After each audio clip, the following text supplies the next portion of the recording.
সুপ্রিয় দর্শক, কালকে ছিল চেন্নাই সামিতে বেঙ্গালোরের ঘরের মাঠে তাদের খেল। এই ঘরের মাঠে একটা আতঙ্কর ভয় ছিল বেঙ্গালোরের, আর সেটাই হয়তো আপনারা দেখতে পেয়েছেন। চেন্নাই সামিতে বড় সড়ো লজ্জার ভয় ছিল, আর সেই ভয়টা হয়তো বেঙ্গালোরের কাছে আরেকবার দেখা গেল। পাঞ্জাব কিংসের বিরুদ্ধে 42 রানে 7 উইকেট হারিয়ে ধুঁকছিল রয়্যাল চ্যালেঞ্জার বেঙ্গালুরু। তাড়া করতে নেমেছিল আইপিএল ইতিহাসের ফের সর্বনিম্ন রান করান 42 রানে এক সময় 7 উইকেট ছিল, এমনটা লাগছিল যারা আবারও সবথেকে কম রান করতে পারবে। লেকিন মান শর্মা যা টিম ডেভিডের জন্য একটা খুব গুরুত্বপূর্ণ দিন ছিল। টিম ডেভিড সেখানে কিছু একটা রান করে বেঙ্গালোরকে ফুটপাথ থেকে তুলে আনে। বিরাটদের 5 উইকেট হারিয়ে শ্রেয়স আইয়ারের পাঞ্জাব দুর্দান্ত পারফরম্যান্স ছন্দে ছিল, ওর আগারও সেটা দেখা গেল। এদিন চেন্নাই সামিটে বৃষ্টির জন্য প্রায় 1.5 ঘন্টা পর ম্যাচ শুরু হয়। ম্যাচের জন্য সময়সীমা কমপক্ষে 14 ওভারের হয়ে দাঁড়ায়। 14 ওভার করে ম্যাচ হয়েছিল। টসে জিতে প্রথম পাঞ্জাবের ক্যাপ্টেন শ্রেয়স আইয়ার বল করার সিদ্ধান্ত নেয়। অধিনায়ক শ্রেয়স আইয়ার বৃষ্টির জন্য পিচ স্যাঁতস্যাঁতে বল টান করছে ও বাউন্সার ও ফায়দামান হবে, এর জন্য তিনি কোনো সুযোগ ছাড়তে চাননি। 4 মেরে প্রথম ফিলিপ সল্ট হয়তো শুরু করেছিল, লেকিন তার হয়তো শেষটা ভালো যায়নি।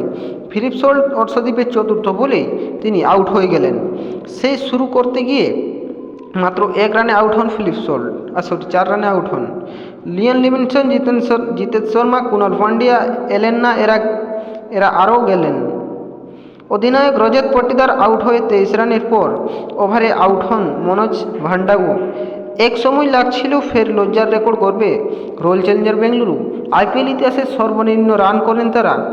প্রায় একাহার হাতে সেটা ছিল না টিম ডেভিডের। শেষ ওভারে 3টি ছক্কা মারেন হরপ্রীত ভারাকে, মেরে নিজের হাফ সেঞ্চুরি পূরণ করেন। দলের রান পেয়েছিল 95। এ রানে চাহাল, জাংসেন, হরপ্রীত ভারা, অর্শদীপ 2টি করে উইকেট পান তারা। লক্ষ্যটা খুব কঠিন নয়, পাঞ্জাবের 2 ওপেনার মন্দ করেনি, কিন্তু দ্রুত উইকেট হারিয়ে আচমকা চাপে বাড়ে তাদের উপর। সেখান থেকে খেলাটা ধরতে চেষ্টা করে শ্রেয়স আইয়ার ও জশ ইংলিশ, কিন্তু হ্যাজেলউডের পর 2টি বলে পাঞ্জাবের ব্যাটারকে ফিরিয়ে দেন। তারপরও পাঞ্জাবের আকাশে যতটুকু চিন্তা ছিল মেঘ, সেটা কাটিয়ে দিল নেহাল ওয়াদেরা।